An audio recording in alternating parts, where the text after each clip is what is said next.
El asesor de mi charla fue el doctor Juan David Martínez, que es cirujano general laparoscopista.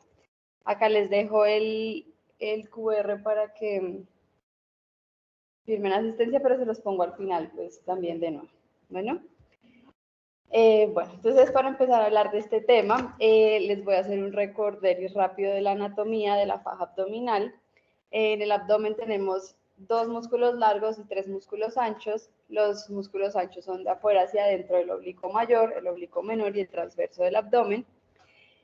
Que pues ellos van a formar la faja abdominal que la vamos a hablar, y las aponeurosis de estos músculos son los que nos van a formar la vaina de los rectos. Los músculos largos, los anchos y los largos, son el músculo recto abdominal y el piramidal. El piramidal no es, y los piramidales pues no son constantes en todas las personas. Los rectos van a ir desde el proceso sifoides a la sínfisis del pubis, pues me van a formar la parte anterior de la pared abdominal. Los músculos laterales van a ser entonces el transverso, que va desde los cartílagos costales de la séptima a la 12ª costilla, la fascia toracolumbar, la cresta ilíaca y el arco iliopectíneo, y se va a insertar en la línea alba y en la aponeurosis del oblicuo interno. El oblicuo interno va a tener también origen en la fascia toracolumbar, en la cresta ilíaca y el arco iliopectíneo, pero va a las costillas, a la 12, a la 11, a la 10, a la 11 y la 12, a la línea alba y también al pubis. Y el músculo oblicuo externo va de la superficie externa de la 5ª a la 12ª costilla y se inserta en la línea alba, el pubis, y en la mitad anterior de la cresta ilíaca. Importante en esta parte de anatomía es que los músculos rectos van a estar pues envueltos en la vaina de los rectos, que se forma a partir de las aponeurosis de los músculos anchos. Entonces, la particularidad es que el oblicuo interno se va a dividir su aponeurosis en 2. La hoja posterior se va a adosar a la aponeurosis del transverso y la hoja anterior se va a adosar a la aponeurosis del oblicuo externo, y van pues de esta manera a envolver a los rectos. Esto pasa hasta la línea de Cooper, y debajo de la línea de Cooper vamos a tener que la fascia, todas las hojas de las aponeurosis se van hacia adelante, y por detrás queda el músculo recto tocando solamente con la fascia transversal. Entonces, esto pues para recordarles que todos estos músculos que les acabo de mencionar nos forman la faja abdominal, que no solamente tiene función de proteger las vísceras y pues por supuesto darnos como el límite anatómico del abdomen, sino que también nos van a aportar en la postura. El tono de los rectos abdominales contribuye a la postura erguida, a los movimientos de flexión del tronco, y si lo hago contracción unilateral, a la inclinación. En la respiración, su tono nos va a aportar a la expiración forzada, limita la inspiración, nos va a dar estabilidad del tronco y de la pelvis, y va a intervenir en toda actividad pues, que aumente la presión intraabdominal, en la micción, en la defecación, por supuesto que en el parto. Y asimismo tiene la capacidad de expandirse. Sin embargo, pues acá vemos que tanto tiene la capacidad de expandirse, acá es donde entra la diástasis de los rectos. La diástasis es una condición en la que la laxitud de la línea alba me va a permitir una protrusión, no como una hernia. Hay que tener claro que no hay defecto de la fascia, sino que esta separación anormal de los rectos, pues que está causada porque la línea alba está adelgazada y desanchada, me va a producir una protrusión en línea media, generalmente supraumbilical.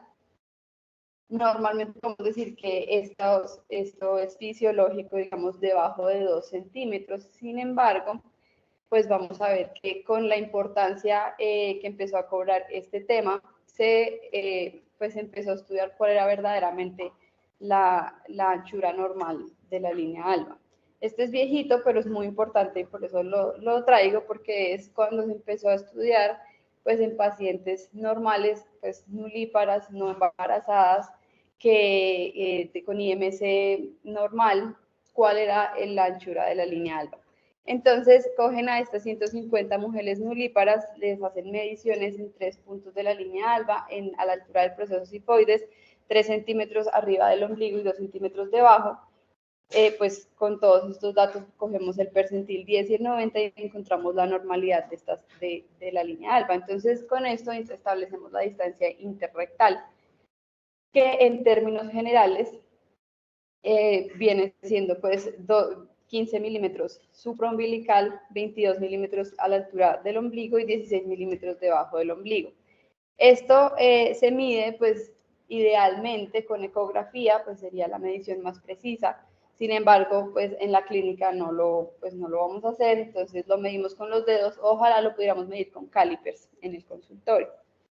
Aparte pues de esta clasificación, también tenemos la de RAD, que de hecho es previa a la clasificación de BIR, en la que menor a 45 años, pues tenemos una distancia interrectal de más o menos 1 centímetro encima y debajo del ombligo, y mayor a 45 centímetros ya es, pues digamos que fisiológico normal, 1,5 centímetros.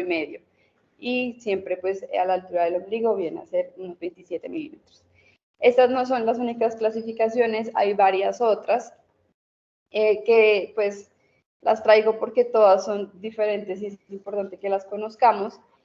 La clasificación de Najas es una clasificación que a nosotros pues nos va a importar el tipo A, es una clasificación de tipo estético o pues etiológico, en el que la tipo A es el que es pues por el embarazo, tipo B puede ser por una laxitud mioponeurótica, tipo C por una inserción lateralizada de los rectos y la tipo D es por adiposidad o por pérdida de la cintura, que sería la obesidad. Las otras clasificaciones que ya las hablamos, la de Raney, que es muy importante por dos razones. Una, porque es muy sencilla y podemos recordarla pues fácilmente en nuestra práctica, que es leve, moderado o severo, leve debajo de 3 centímetros, moderado de 3 a 5 y severo de 5, mayor de 5. Pero también es importante porque hoy en día las guías la incluyen la Sociedad Alemana de Hernia y la Sociedad Internacional de Endohernia incluyen la clasificación de Raney para hacer su propia clasificación y la unen pues a establecer pues en qué punto se hizo la medición de esa distancia interrectal para que sepamos si es normal o no. Y la más actualizada, que es la que usan las guías y que es pues la que guía un poco el tratamiento quirúrgico, es la clasificación de la Sociedad Europea de Hernia, que se publicó en el 2021, y es en la que pues tenemos dividido si es por embarazo o por adiposidad, y adicionalmente si está asociado o no a hernia ventral, que es lo que guía el tratamiento quirúrgico.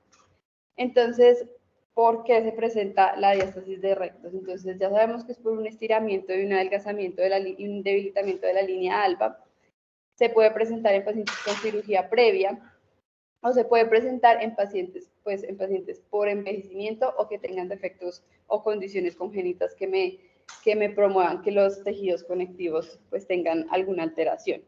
Hay 3 tipos de pacientes que obviamente nos vamos a quedar con uno y no vamos a mencionar los otros, pero es importante saberlo, y es que son los hombres de edad media, pues que con obesidad, las pacientes son los pacientes que han perdido peso de manera rápida y excesiva, y por supuesto nuestras mujeres embarazadas que sobre todo pues no tienen que ser obesas, pero sobre todo aquellas que han llevado un embarazo a término y tienen condiciones que hacen que tengan una circunferencia abdominal más aumentada, es decir, pacientes con embarazos gemelares, con polidramnios o fetos macrosómicos.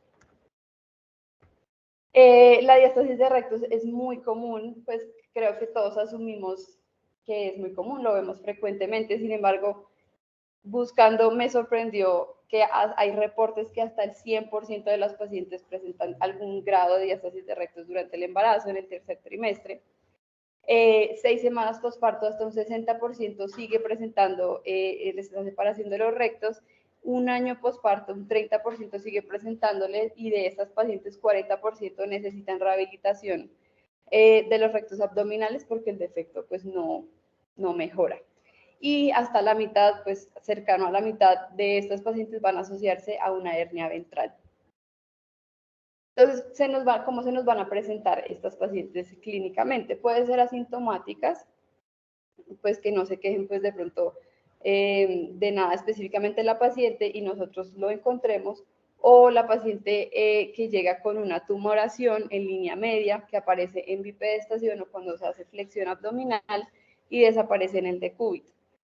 Esto es muy frecuente que las pacientes lo consulten pues como una deformidad que les preocupa mucho, pero no solamente es pues una preocupación cosmética, y creo que ese es el mayor cambio pues que de pronto que hay de literatura un poquito más anterior a literatura nueva, y es que antes solamente se consideraba un problema cosmético. Sin embargo, pues ya se sabe que esto afecta la funcionalidad completa de la pared abdominal. Las pacientes se pueden presentar con incontinencia urinaria o fecal, con dolor pélvico, con dolor lumbar, con incapacidad de hacer movimientos pues normales de torsión y flexión del torso, e incluso con disfunción del piso pélvico y con prolapso de órganos pélvicos asociados. Y algo muy importante que pues podemos pasar por alto es el síntoma psicológico de baja autoestima y problemas pues con la imagen corporal autopercibida de la paciente.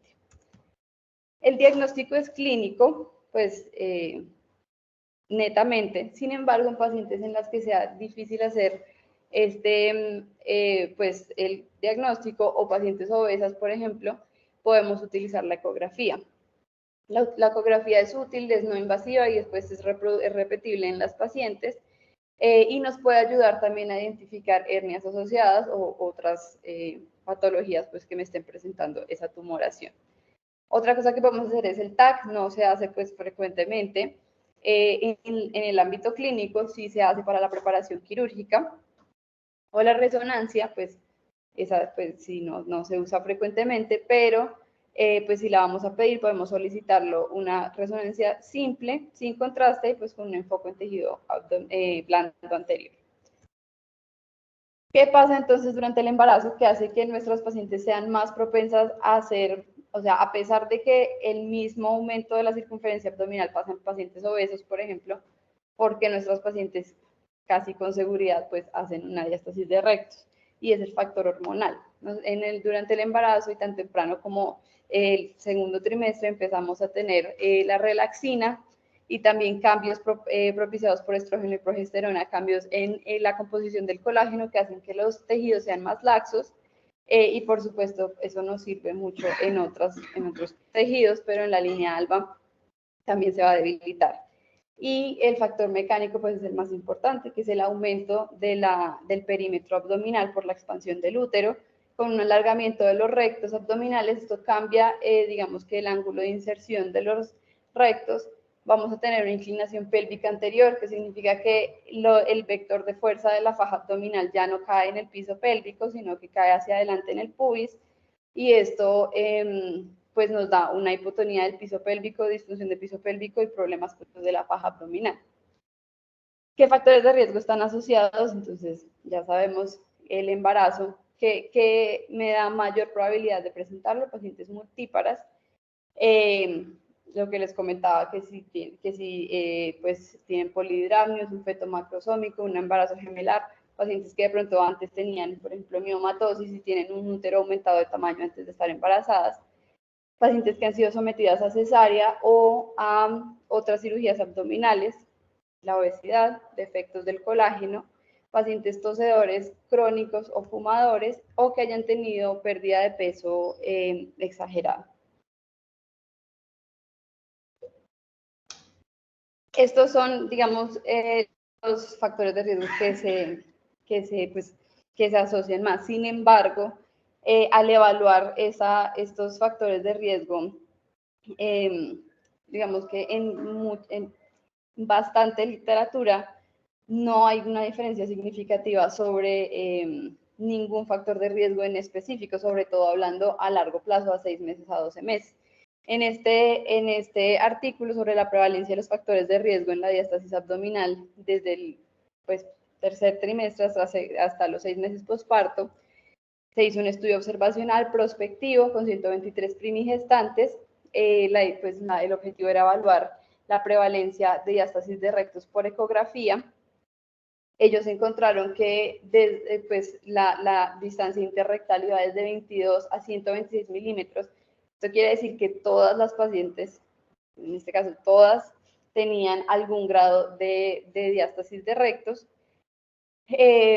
pero y pues encontraron diferencia significativa entre las medidas a los 6 meses y el resto de las mediciones que fueron a las 35 semanas, a las 6 semanas posparto, a las 12 semanas posparto, después a los 6 meses, pero no identificaron pues que algún factor de riesgo específicamente que tuviera, que fuera estadísticamente significativo.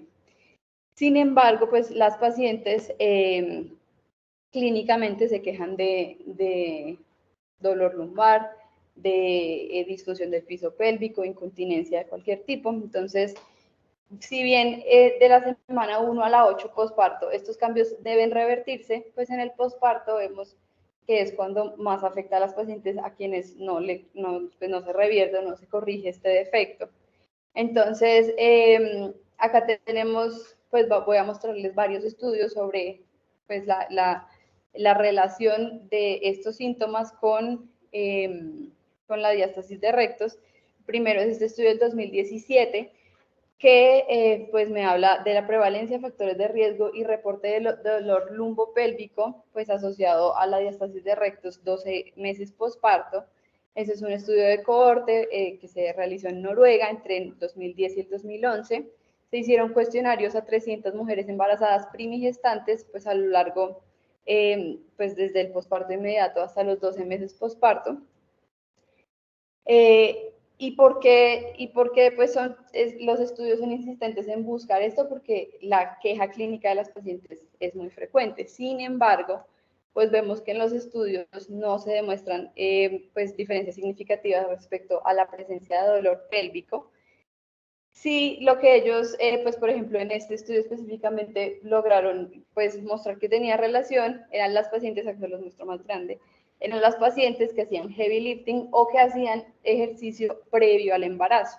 El ejercicio previo al embarazo sí se ha demostrado que nos pues va a revertir de manera más rápida los cambios en la línea alba postparto. Ahora, en cuanto a la disfunción del piso pélvico, tenemos este estudio que también es del 2020, que es del 2021, es una cohorte retrospectiva de 215 embarazadas en el que se intentaba, lo que se quería hacer era investigar la asociación entre la severidad de la distasis de rectos con la disfunción del piso pélvico. ¿Por qué? Si en los otros estudios no encontramos pues diferencias, es posible que en las pacientes que tengan una diástasis más severa sí se demuestre pues esta relación. Entonces lo que hicieron fue medir varios pues, factores, la distancia interrectal por ecografía, el POPQ, hecho pues por un ginecólogo, reportes de las pacientes, acá sí pues no era muy objetivo, pero reportes de las pacientes de incontinencia urinaria y test de fuerza muscular, tanto de la pared abdominal como del piso pélvico. Y nuevamente lo que encuentran es que no hay diferencia entre mujeres con diástasis o sin diástasis para presentar estos síntomas clínicos.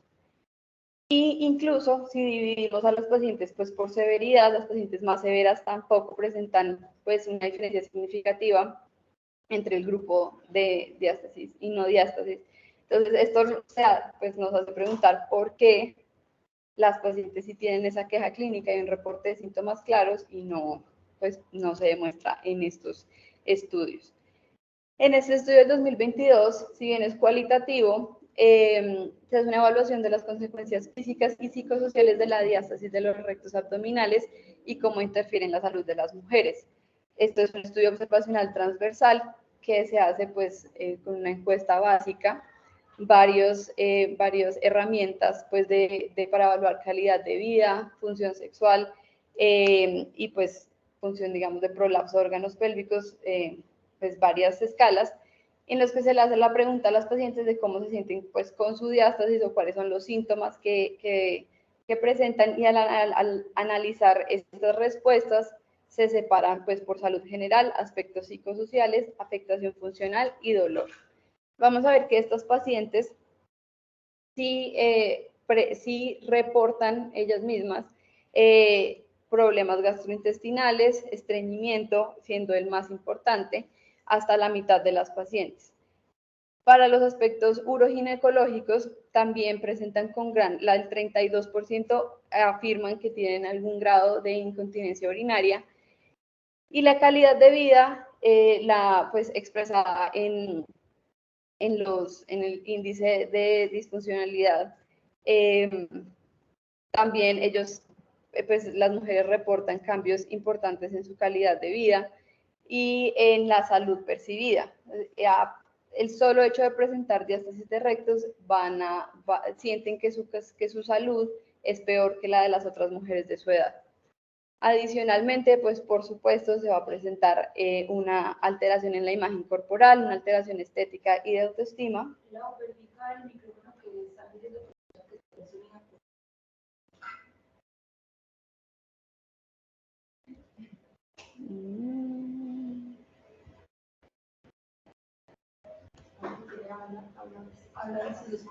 Hola.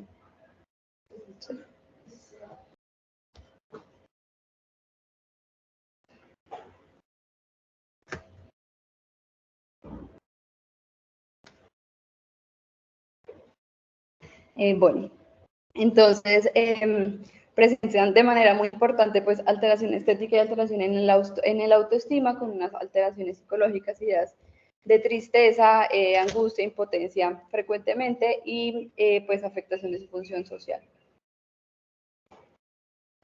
Y lo otro muy importante es que 75% de las mujeres encuestadas reportan dolor lumbar, 58% de estos pacientes reportan dolor abdominal y 32% reportan dolor pélvico, que es pues es una cantidad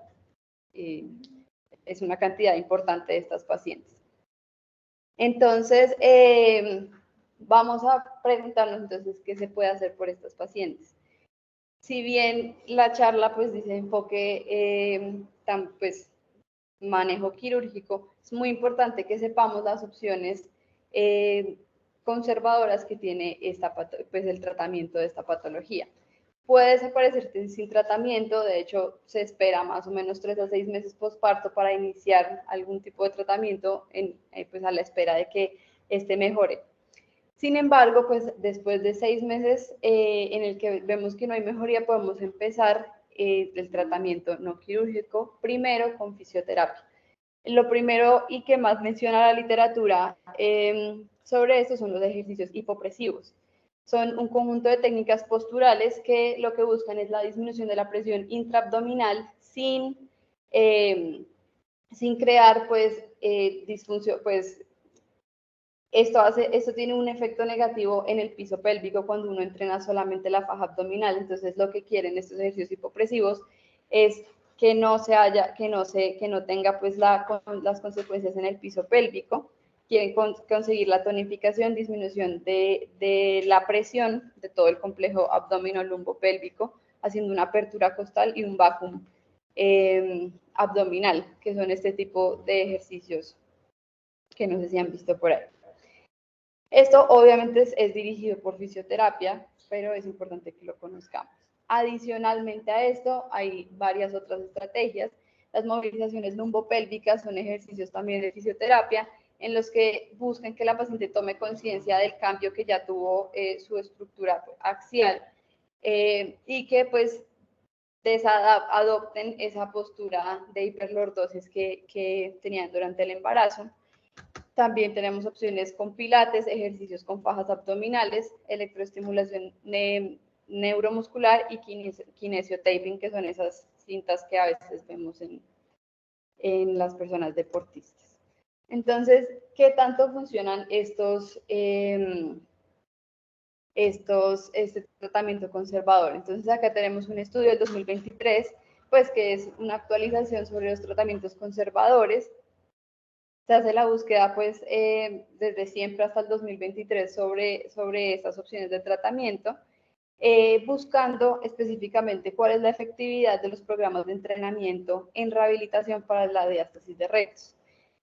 Entonces, lo que recomiendan finalmente son ejercicios 5 días por semana durante 12 semanas, 15 minutos por día la primera semana, luego 20 y luego media hora de ejercicios de activación del suelo pélvico, de los músculos del suelo pélvico, ajuste postural, como les estaba comentando, ejercicios hipopresivos y ejercicios de abdominales comunes y corrientes que conocemos, que es el curl up, que suelen pensarse que no son adecuadas porque aumentan la presión intraabdominal, pero incluso en estas pacientes, así aumenten la presión intraabdominal, ayudan al fortalecimiento de la faja abdominal, entonces no se les debe, pues, decir que no los hagan. Entonces, lo que concluyen es que es controvertido, pues, que los regímenes solo de ejercicio abdominal funcionen. Sin embargo, sí muestra que disminuye la distancia interrectal postparto. Nuevamente, pues en otro estudio del 2023 no muestra tampoco gran diferencia entre el grupo de diástasis y no diástasis. Entonces, lo que podemos pensar de esto es que solamente la fisioterapia con entrenamiento de la faja abdominal no es efectiva pues para el tratamiento, pero pues empezamos a ver si combinada con otros tratamientos me va a funcionar. Este es un estudio del 2021 en el que además de estudiar los ejercicios, el entrenamiento de la faja abdominal, vamos a hacer, pues vamos a usar faja, no, o sea, sí, faja por fuera. Y lo que concluyen es que puede ser la terapia combinada de estas dos estrategias, puede ser que mejore resultados estéticos. Adicional a esto, tenemos la opción de la kinesiotaping, que de hecho es de las estrategias que más funcionan en este ámbito conservador. Este es un ensayo clínico aleatorizado que se hizo en Polonia. Mujeres con diástasis de rectos entre 6 semanas y 12 meses posparto. Lo que se hizo pues, fue dividirlas en dos grupos, o unas se les ponían las cintas de verdad y a otras se les ponían cintas pues tipo esparadrapo que no funcionaban. Y lo que se dieron cuenta es que esta intervención, que es de a 48 horas, se quitan 40, se dejan 48 horas y se quitan, mejoraba significativamente pues la diástasis de rectos en estas mujeres 12 meses posparto. Y otra opción que también funciona bastante bien es la estimulación electromuscular. En este caso evaluaron el efecto de esta estimulación eléctrica para recuperar la fuerza en las mujeres posparto. Se dividieron también pues en ejercicios, solo ejercicios abdominales y ejercicios abdominales más la neuroestimulación eléctrica. Y lo que se puede ver acá es que sí hay una diferencia estadísticamente significativa en fuerza, en poder, digamos, muscular y en la distancia interrectal. Pues no tenía ningún impacto en el índice de masa corporal. Entonces, teniendo claro que se hace primero se intenta primero un tratamiento conservador.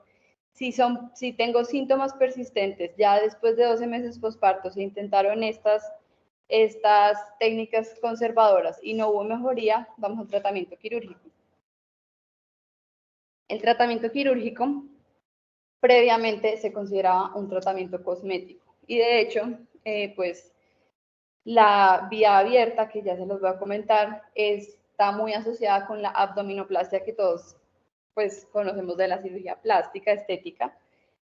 Sin embargo, pues es no solamente es cosmético o estético, sino que es importante para las pacientes que tienen alteración de la calidad de vida o que tienen interferencia con sus actividades básicas por la disfunción de la pared abdominal.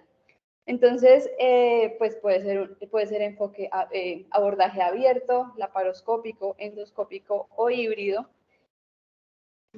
Pues no voy a hacer esta parte demasiado detallada, porque pues efectivamente nosotros no vamos a operar esto, pero sí creo que es importante que sepamos cómo se puedan hacer estas cirugías y cuáles son pues las ventajas de cada uno.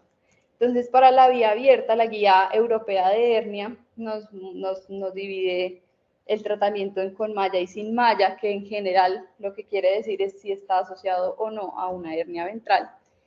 Sin malla, pues vamos a tener sutura simple o sutura en varios planos de la diástasis, o autoplastia con injertos de los rectos, de la vaina de los rectos abdominales. Y con malla, pues son técnicas que, si bien pues nos sirven para la diástasis, son también necesarias para pacientes, por ejemplo, que se va a dejar la pared abdominal abierta y se quiere hacer un cierre pues diferente que no nos corresponde en este momento. Entonces, la primera opción sería la abdominoplastia, complicatura de los rectos.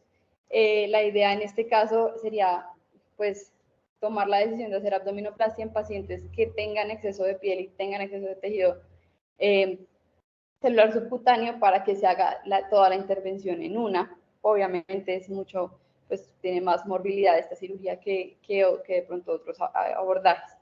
Entonces, en este caso se hace la incisión suprapúbica transversa, se repara la pared, se hace la dermolipectomía y se expone la fascia. La idea, pues a grandes rasgos, la idea de esto es que se exponga la fascia y se haga una aplicatura pues en esta disposición. Con sutura barbada, pues dice la literatura, todos los reportes pues dicen que fuera con barbada, pero si no la tenemos, pues la de elección es el PDS. Que se haga una sutura continua hasta el ombligo sin alterar la anatomía del ombligo y evitar pues necrosis ahí en ese punto, y se sigue de abajo hacia la región suprapúbica. Entonces, en esta disposición. Es mejor pues se recomienda la sutura continua en estos casos, sin embargo se puede hacer puntos separados. Lo que pasa es que la sutura continua pues nos ahorra tiempo, nos da una aproximación uniforme y pues coloca menos material de sutura en la herida. Entonces suele ser preferida. En este punto, si tengo una hernia asociada, pues se va a corregir. Si voy a hacer liposucción, pues nosotros no, pero si se va a hacer liposucción en ese punto, se debe hacer ahí mismo. Y tiene resultados cosméticos pues muy buenos, excepto pues la cicatriz tan grande que deja. La otra opción son el abordaje endoscópico no laparoscópico, que personalmente yo no sabía que se hacía y me parece muy interesante, y es la creación de una neocavidad, pues se hace un acceso suprapúbico, solamente piel y tejido celular subcutáneo, y se crea la neocavidad con CO2, y dejamos pues de techo la piel, tejido celular subcutáneo, y de piso están los rectos. Entonces lo que se va a hacer es la disección pues de toda esa cavidad, se va a buscar la diástasis y se hace pues una aplicatura de la misma en este abordaje pues mínimamente invasivo. ¿Qué ventajas tiene? Que pues es factible al mismo tiempo corregir hernias, que tiene bajas tasas de recurrencia, mejora resultados estéticos, porque si pueden ver pues la cicatriz es mínima. Disminuye el dolor crónico, especialmente dorsal, y nos mejora, pues nos disminuye el riesgo de hacer seromas, haciendo pues esta técnica más un vendaje compresivo abdominal o uso de fajas. La otra opción es hacer laparoscópico. Traigo dos técnicas que son las más mencionadas pues en la literatura que buscamos. Este abordaje laparoscópico, lo que pues hace un abordaje normal como lo conocemos, y lo que se busca es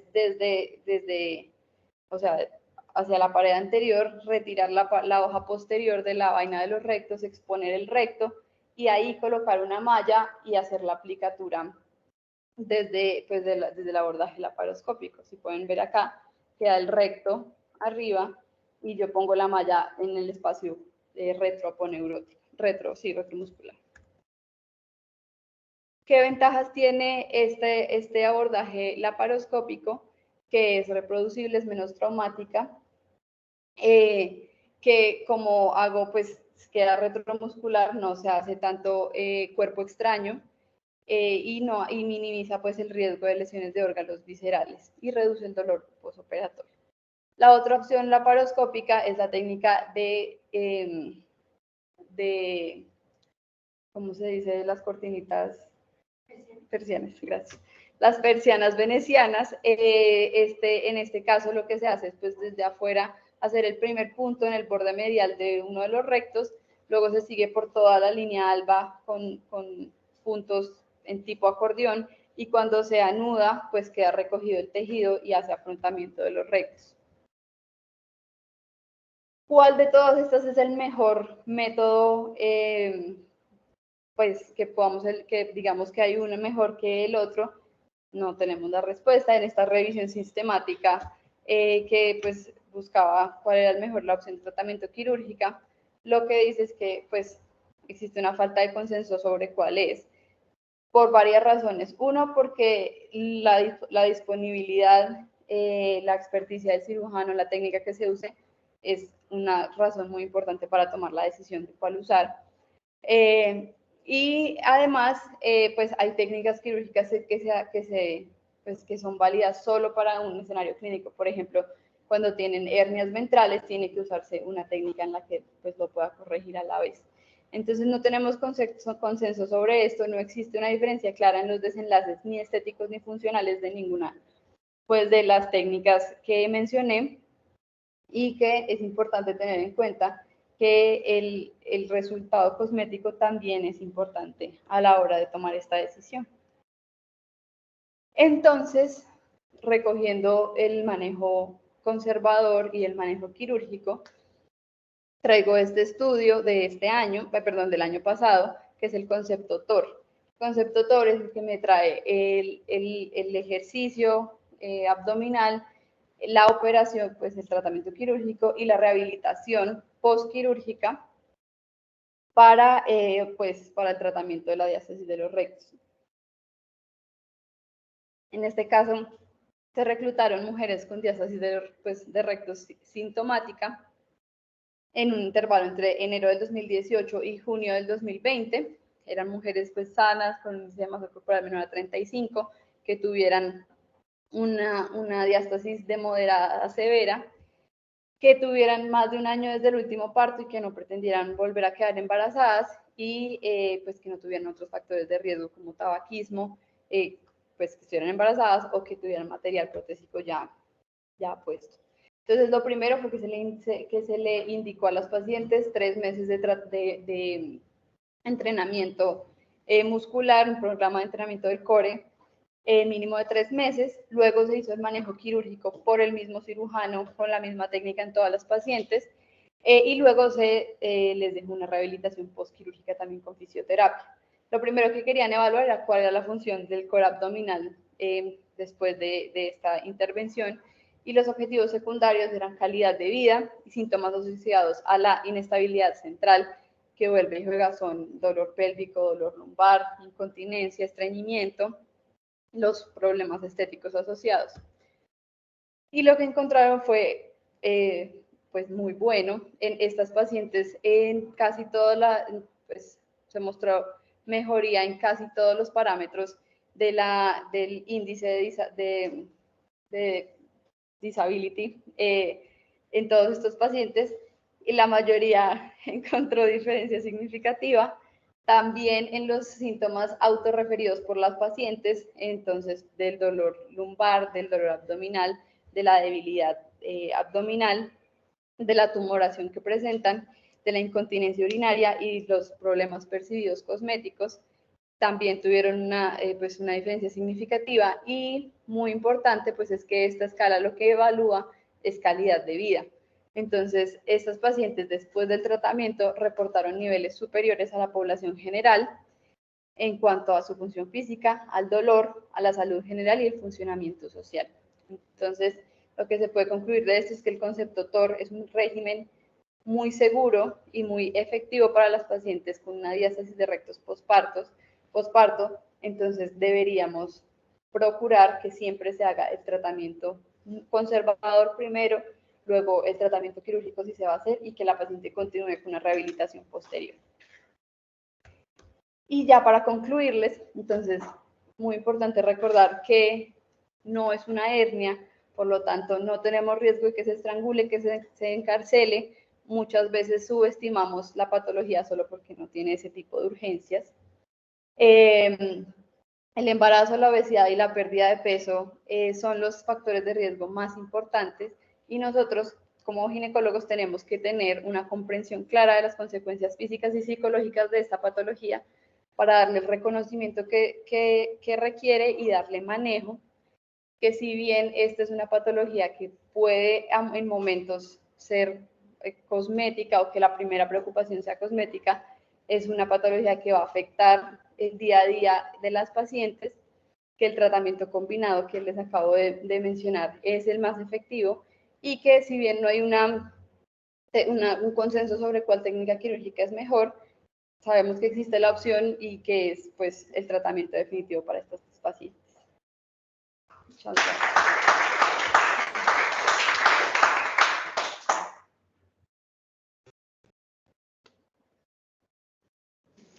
Bueno, Laura, muy bien. Felicitaciones por la presentación. ¿Alguien tiene algo para...?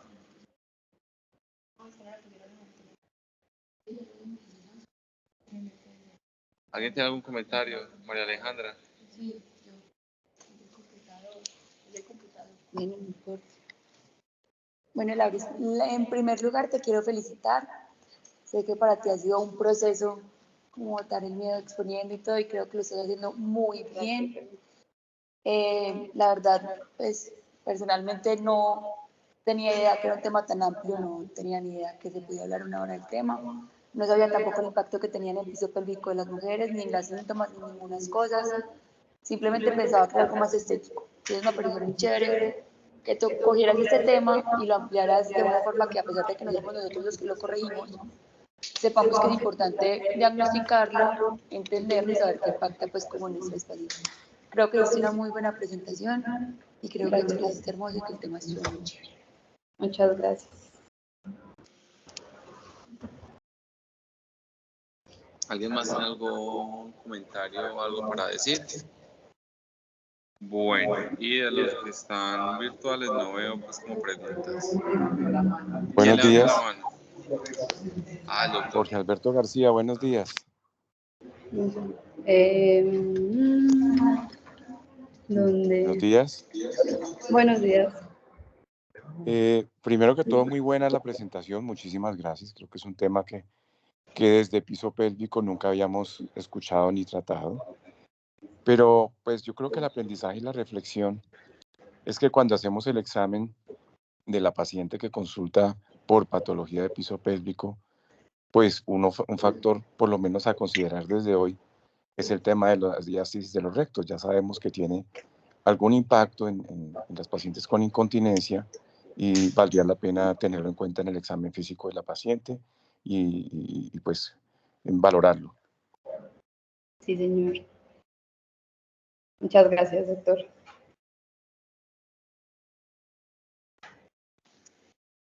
Bueno, doctor, muchísimas gracias por sus comentarios. ¿Alguien más tiene algo para comentar? Bueno, no sé, Laura, si te voy a acorchar. Ah, tranquilos, no es nada difícil. Levante la mano aquí de los residentes. Están obviamente en formación, que ya van a salir algunos, quienes afrontan los rectos abdominales en la cesárea o en la histerectomía. A los que están virtuales les voy a contar que el 96% de los residentes afrontan los músculos. Laura, ¿leíste algo acerca de si eso tiene algún tipo de evidencia? Sí, o sea, cuando se incide en fascia y se deja abierto, sí tiene mayor riesgo, que de hecho Toña lo sabe porque ya me pasó ese artículo. Pero específicamente cuánto no lo recuerdo. Toña sabe. No, está bien, que le haya pasado no quiere decir que tenga evidencia cerrada. ¿Alguien ha leído sobre la evidencia en la reducción de diástasis de los rectos cuando se afronta el músculo en ese tipo de intervenciones? María Antonia, ¿qué leyó?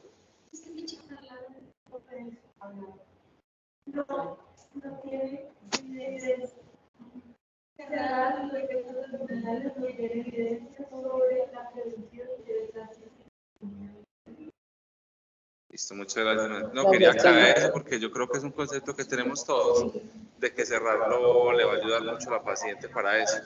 Pero no quiere decir que yo no pueda, desde mi práctica diaria, tratar de promover la prevención de los rectos. También creería yo que habría que investigar, que no sé si leíste, sobre si hay forma de preconcepcionalmente, no sé, haciendo ejercicios hipopresivos o mejorando la pared abdominal, no sé, prevenir la diástasis durante la gestación de manera preconcepcional. Sí, señor. Pues de hecho, casi el único factor que tiene relevancia en este caso son los pacientes que antes del embarazo ya hacen ejercicio, que en ellas se previene que, pues, que aparezca, y si aparece se revierte con mucha más facilidad en el posparto.